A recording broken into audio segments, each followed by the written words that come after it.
Hello everyone, welcome back to this channel students. Micro economics का theory of production chapter के through आज के class में हम लोग total productions, marginal production and average productions के बारे में कुछ इंपॉर्टेंट चीजें सीखेंगे और साथ साथ हम लोग देखेंगे इसको कैलकुलेशंस कैसे की जाती है, जो बेहद इंपॉर्टेंट होने वाला है इस क्लास। अच्छा, प्रीवियसली हम लोग थ्योरी ऑफ प्रोडक्शंस के थ्रू बहुत सारे इंपॉर्टेंट क्लास करके रखिए।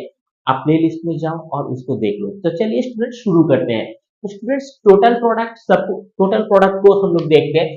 तो सपोज टू यहाँ पे suppose to say that the firm is producing one output with the help of two outputs. The production functions of the firm is q equal to function x1 and x2, where q represent is quantities of two inputs. तो students हमें यहाँ पे total productions में एक output मिलता है, ठीक है। एक आउटपुट हमें यहाँ पे मिलता है, ठीक है। तो आउटपुट में यहाँ पे दोनों इनपुट्स होता है, तो x1 एंड x2, यानी दोनों में फंक्शंस करने के बाद जाके हमारे पास आउटपुट आता है। तो यहाँ पे एक होता है फिक्स और एक होता है वेरिएबल। तो फिर जाके हमारे पास आउटपुट आता है। तो एक फिक्स्ड इनपुट होता है और एक वेरिएबल इनपुट होता है। तो फिर जाके हमारे पास आउटपुट होता है। तो स्टूडेंट्स चलिए एक एग्जांपल्स के माध्यम से हम लोग इसको समझते हैं। तो सपोज हमें गुलाब जामुन चाहिए और गुलाब जामुन के लिए हमारे पास कॉन्डेंस मिल्क चाहिए और मैदा चाहिए। तो यहाँ पे कॉन्डेंस मिल्क हो गया फिक्स्ड इनपुट, जो फिक्स्ड कॉस्ट के अंदर आता है। फिक्स्ड मतलब कॉन्डेंस मिल्क को कभी भी हम लोग कम या ज्यादा नहीं करेंगे, क्योंकि यही मेन प्रोडक्ट होता है एक गुलाब जामुन का। अच्छा, उसके साथ जो फंक्शनल और एक इनपुट होगा वो होगा मैदा। इसको हम लोग कम या ज्यादा कर सकते हैं बिजनेस के सिचुएशंस और प्रोस्पेक्ट के अंदर। तो स्टूडेंट्स कभी भी अगर हम लोग इस वेरिएबल्स को, इसको हम लोग वेरिएबल क्यों बोलते हैं, क्योंकि इसका जो इसका जो इसका जो जो क्वांटिटीज है, इसको हम लोग कभी इंक्रीज करते हैं कभी डिक्रीज करते हैं थोड़ा, ठीक है। उस हिसाब से हमको ये गुलाब जामुन बना के बेचना पड़ता है।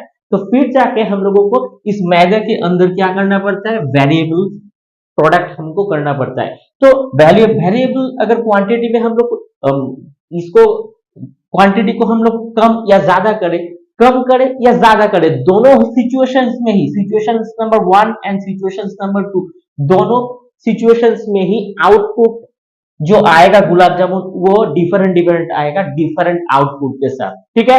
तो ये डिफरेंट आउटपुट जो है उसी स्पेसिफिक सिचुएशंस का टोटल प्रोडक्ट माना जाएगा, ठीक है। यानी कि अगर एक सामान बनने के लिए दोनों इनपुट की जरूरत है, तो इनपुट नंबर 1 अगर x1 है तो x1 को अगर हम लोग कम या ज्यादा करेंगे और x2 को हम लोग फिक्स्ड रखेंगे, तो x1 का पॉइंट ऑफ व्यू से ये जो क्वांटिटी आएगा, ये जो प्रोडक्ट आएगा, इसको हम लोग टोटल प्रोडक्ट बोलेंगे, ठीक है। ओके, तो स्टूडेंट्स चलिए नेक्स्ट पॉइंट हम लोग देखते हैं, average product. Student average product ये जो होता है, जो average product of any input और total product per unit of that unit, that is the ratio of total product of total inputs of the employed। तो स्टूडेंट्स यहाँ पे हमारे पास यहाँ पे दो एम्प्लॉय यहाँ पे थे और दोनों का जो आउटपुट था ये हमारे पास 20 था। तो दोनों यहाँ पे एम्प्लॉय थे, मतलब दोनों वर्कर हमारे यहाँ पे काम करते थे और काम कर रहा है, तो दोनों मिलके यहाँ पे 20 प्रोडक्ट यहाँ पे प्रोड्यूस करते हैं। हम लोग एक और जन को यहाँ पे ले ली इंक्लूड करने के बाद, तो हमारे पास यहाँ पे 2 + 1, ठीक है। तो ये करने के बाद हमारे पास अभी जो प्रोडक्ट है, तो यहाँ पे 36 हो गया, ठीक है। अब टोटल प्रोडक्ट हो गया, एक जन को हम लोग एक्स्ट्रा हायर करी तो हमारे पास 36 अभी प्रोडक्ट हो गया। तो हम लोग अभी एवरेज अगर निकालेंगे तो यहाँ पे 36 डिवाइडेड बाय 3, सो 12। ये हो गया हमारा एवरेज प्रोडक्शंस, ठीक है। तो इसको हम लोग एवरेज प्रोडक्शंस बोलेंगे। तो चलिए फाइनली हम लोग यहाँ पे मार्जिनल प्रोडक्ट को समझते हैं। Marginal product of any input represent that the change of the output which can be obtained by the increasing or decreasing one unit of that inputs of other units remain same. Okay students, for example हम मान लेते हैं हमारा जो firm है, हमारा firm में यहाँ पे 8 आदमी यहाँ पे काम करता है, जो एवरेजली यहाँ पे 10 प्रोडक्ट करके यहाँ पे पर एक आदमी, एक जो वर्कर है वो 10 प्रोडक्ट करके यहाँ पे टोटल यहाँ पे 80 प्रोडक्ट हमारे पास होता है। तो हम लोग क्या करें, यहाँ पे कुछ काम का प्रेशर ज्यादा हुआ, हम लोग 2 आदमी एक्स्ट्रा यहाँ पे रख ली। सो 8 + 2, 2 आदमी यहाँ पे हो जाने से हमारे पास अभी जो एम्प्लॉयड है वो है 10।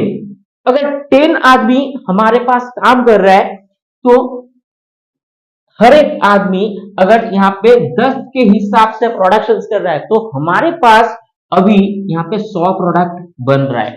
तो यहाँ पे जो मार्जिनल प्रोडक्ट होगा ना, तो स्टूडेंट्स यहाँ पे मार्जिनल प्रोडक्ट जो होगा 100 - 80, तो यहाँ पे जो 20 होगा ये होगा मार्जिनल प्रोडक्ट, ठीक है। तो इसको मार्जिनल प्रोडक्ट बोलेंगे। अच्छा, हमारा काम के जो प्रेशर है वो थोड़ा अभी घट गया है, तो हम लोग 10 आदमी से 4 को छुट्टी पे भेज रहे हैं, ठीक है। छुट्टी पे 4 आदमी को भेज रहे हैं, यानी हमारे पास अभी 10 आदमी से 4 आदमी को हम लोग छुट्टी पे भेज रहे हैं, यानी कि 6 आदमी है।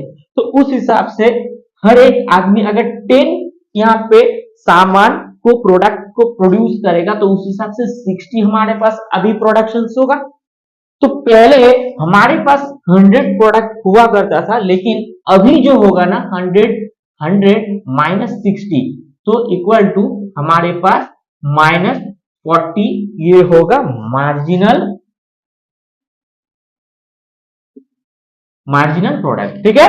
तो स्टूडेंट्स यही कॉन्टेक्स्ट के अंदर ये मार्जिनल प्रोडक्ट का हमें कॉन्सेप्ट को समझना होगा, क्योंकि एक एक्स्ट्रा आने से और 4 एक्स्ट्रा चले जाने से या एक एक्स्ट्रा चले जाने से जो काम में फर्क पड़ता है, जो अमाउंट में हम लोग इंक्रीज और डिक्रीज को हम लोग फॉलो कर सकते हैं, देख सकते हैं, तो वही जो होता है उसको ही हम लोग मार्जिनल काउंटिंग या मार्जिनल प्रोडक्ट बोलते हैं। तो स्टूडेंट्स चलिए एक चार्ट के माध्यम से हम लोग टोटल इस कॉन्सेप्ट को समझने की कोशिश करते हैं। तो स्टूडेंट्स यहाँ पे जो क्वांटिटी ऑफ X1 एम्प्लॉयड, यानी हमारे पास ये 1 से लेके 12 तक यहाँ पे वर्कर मौजूद है। इन लोगों को हम लोगों में फैक्ट्री में काम पे लगा रखी है। अच्छा, टोटल प्रोडक्ट जो है, पहले वाला आदमी जो था वो 10, टोटल प्रोडक्ट में एवरेज भी 10 और मार्जिनल प्रोडक्ट भी सेम था 10। तो 2 आदमी आ जाने से यहाँ पे 26 प्रोडक्ट अभी टोटल प्रोडक्ट होने लगा है। तो हम लोग अगर एवरेज देखेंगे तो डिवाइडेड बाय 2, क्योंकि दोनों आदमी काम कर रहा है, सो डिवाइडेड बाय 2, सो जाके हमारे पास 13 ये एवरेज प्रोडक्ट आ जाएगा। अच्छा, मार्जिनल प्रोडक्ट हम लोग कैसे हम लोग इसको आइडेंटिफाई करें? तो स्टूडेंट्स प्रीवियस जो हमारे जो प्रोडक्ट है, इससे हम लोग प्रेजेंट जो प्रोडक्ट है इसको हम लोग सब्ट्रैक्ट कर देंगे, फिर जाके हमारे पास जो आएगा ये मार्जिनल प्रोडक्ट आएगा। तो उसी हिसाब से हम लोग क्या कर देंगे, जो 26 - 10 कर देंगे, तो हमारे पास यहाँ पे जो मार्जिनल प्रोडक्ट होगा वो होगा 16, ठीक है। चलिए नेक्स्ट को देखते हैं। फॉर एग्जांपल 4 आदमी आने से अभी 56 प्रोडक्शन हो रहा है, तो उस हिसाब से यहाँ पे जो एवरेज होगा 56 डिवाइडेड बाय 4 इक्वल टू 14, ठीक है। तो 14 अभी एवरेज प्रोडक्ट हो रहा है, तो इस हिसाब से 56 - 42 हम लोग प्रीवियस को क्या कर देंगे, सब्ट्रैक्ट कर देंगे, फिर जाके यहाँ पे जो 14 होएगा ये हमारा मार्जिनल प्रोडक्ट है, ठीक है। चलिए और एक एग्जांपल को यहाँ पे लेते हैं। अभी 7 आदमी का जरूरत है भैया, 7 आदमी आ जाने से यहाँ पे 84 यहाँ पे टोटल प्रोडक्ट हो रहा है, तो उसी हिसाब से हम लोग डिवाइड कर देंगे बाय 7 से। अब 7 से डिवाइड करने के बाद यहाँ पे क्या आएगा, 12 आएगा। ये 12 जो है ना, ये 12 हो गया एवरेज, ठीक है। अब रूल के मुताबिक हम लोग प्रेजेंट का जो परफॉर्मेंस है उससे प्रीवियस को सब्ट्रैक्ट करने वाले हैं, जो 84 माइनस 78 इट विल बी यहाँ पे 6 होगा। तो ठीक है, तो 6 यहाँ पे हमारे पास मार्जिनल है। चलिए और एग्जांपल एक देखते हैं। तो हमारे पास अभी 10 आदमी का जरूरत है, तो 10 आदमी आने से 90 यहाँ पे प्रोडक्ट होता है, तो हम लोग 10 से डिवाइड कर देंगे, फिर जाके 9 यहाँ पे हमारे पास एवरेज आएगा। ठीक है, अगर हम लोग 90 से प्रीवियसली 90 को हम लोग सब्ट्रैक्ट कर देंगे, फिर जाके हमारे पास 0 ही बचेगा, यानी इस बार कुछ मार्जिनल प्रोडक्ट में कुछ चेंजेस नहीं आया। ओके, तो फाइनली हमारे पास 12 आदमी है। अब 12 आदमी के साथ यहाँ पे टोटल प्रोडक्शन हो रहा है 84, हम लोग इसको डिवाइड कर देते हैं, तो एवरेज जो प्रोडक्ट होगा वो 7 होगा। अब 7 प्रोडक्ट जो है वो रूल के मुताबिक जो 84 माइनस 88, अगर 84 अभी है, previously it was 88, so 84 will be subtract from the 88 and we will be getting the negative marginal product। तो स्टूडेंट्स यहाँ पे नेगेटिव, हमारे जो मार्जिनल प्रोडक्ट आएगा वो नेगेटिव में आएगा, -4 में आएगा। तो स्टूडेंट्स आप इसको बहुत अच्छे से प्रैक्टिस करना, 2-4 बार प्रैक्टिस करोगे तो आपको ना बहुत अच्छा सा क्लैरिटी भी आ जाएगा और आपका एक सेंस भी डेवलप होगा about the total product, average product and marginal product. तो स्टूडेंट्स आप इसका स्क्रीनशॉट ले लो। चलिए स्टूडेंट्स आप बार बार इसको प्रैक्टिस करना। तो स्टूडेंट्स वीडियो अगर अच्छा लगता है तो जरूर इसे लाइक शेयर सब्सक्राइब करना। अच्छा, किसी भी अगर कोई प्रॉब्लम हो समझने के अंदर तो आप कमेंट्स बॉक्स के अंदर जरूर लिखिए। अच्छा, मिलते हैं किसी नेक्स्ट क्लास में, तब तक के लिए थैंक यू।